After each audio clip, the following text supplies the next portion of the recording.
In this vlog, I'm going to demonstrate why being brave is a critical skill for the advancement of the workplace of the future.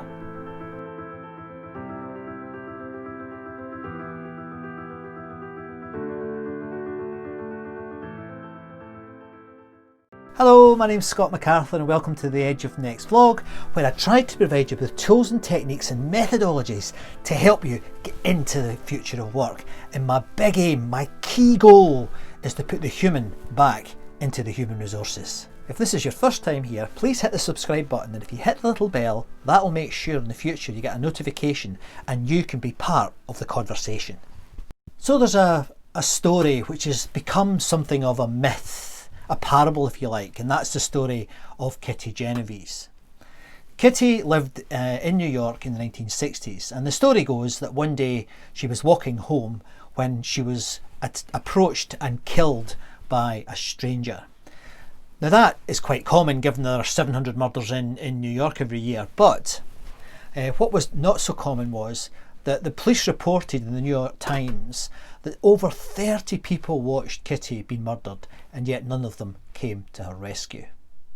Now subsequently that has been shown not to be true, that story. Kitty was indeed murdered and she was indeed ignored by some people, but there were only a handful of people who actually heard what happened to Kitty, and indeed one person ran downstairs to help her and was holding her when she died.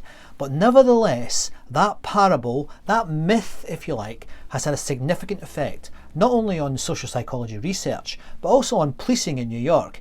And you may not know this, but the idea of 911, the American version of our 999, really came from the experience of Kitty when she died. Now if you're interested in knowing more about this, there's a great documentary that was made by her brother. It's called The Witness, and it's a terrific example of how healing can happen as a consequence of learning about what actually happened in a circumstance.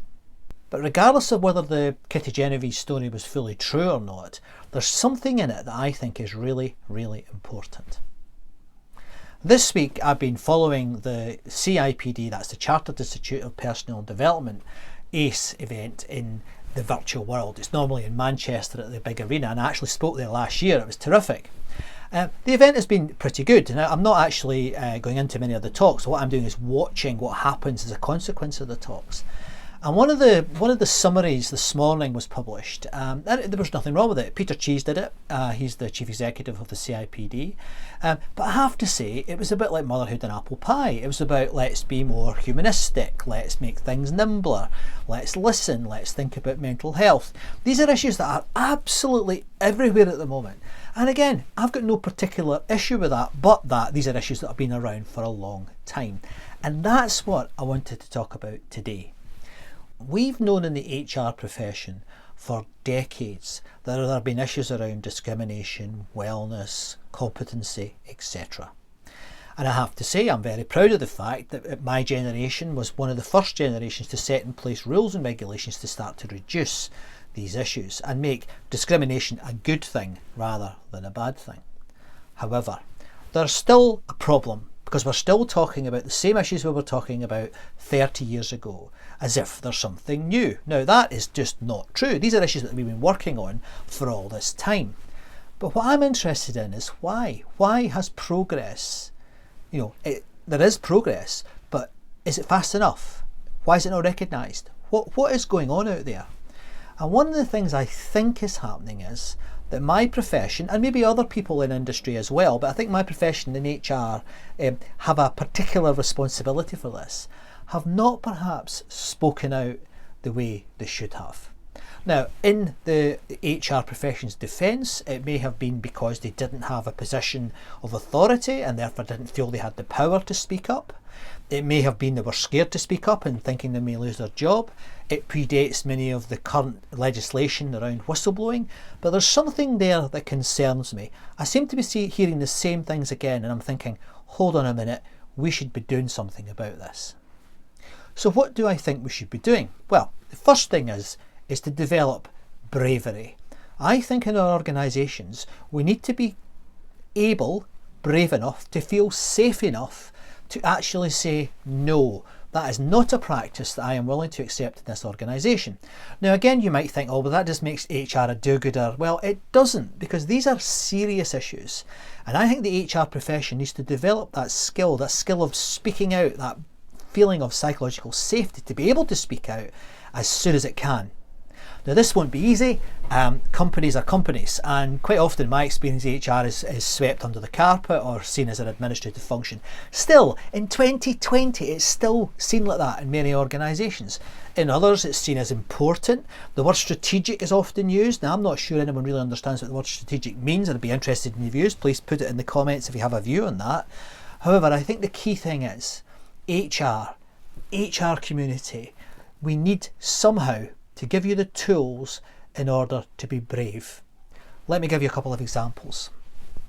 The market, I would suggest, and I know that not everyone will agree with this, but the HR market, and more important than that, a lot of the activities undertaken by the HR function, I believe, are often driven by the vendors in the market.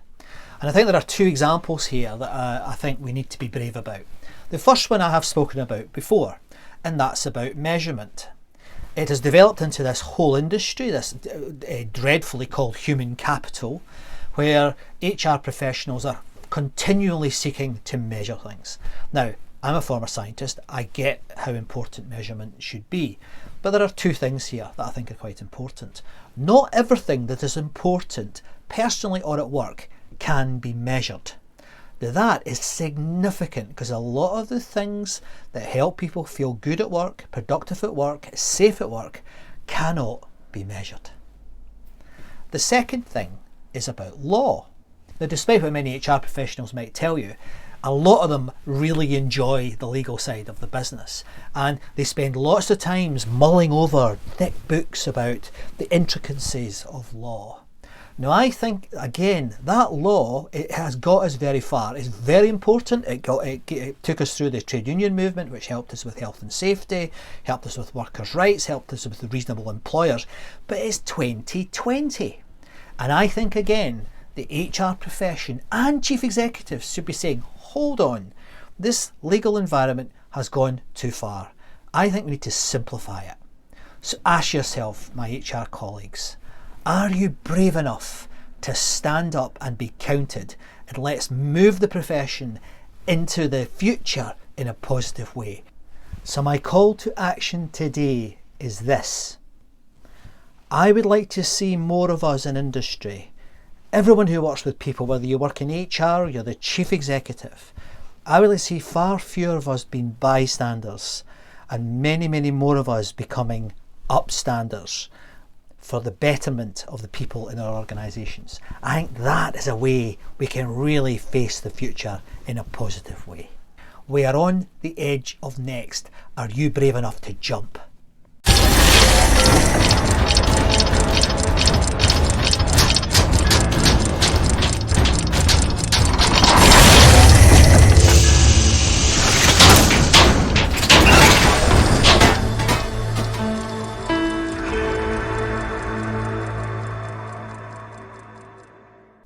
Glad I got through that. Going to watch the Scotland game now.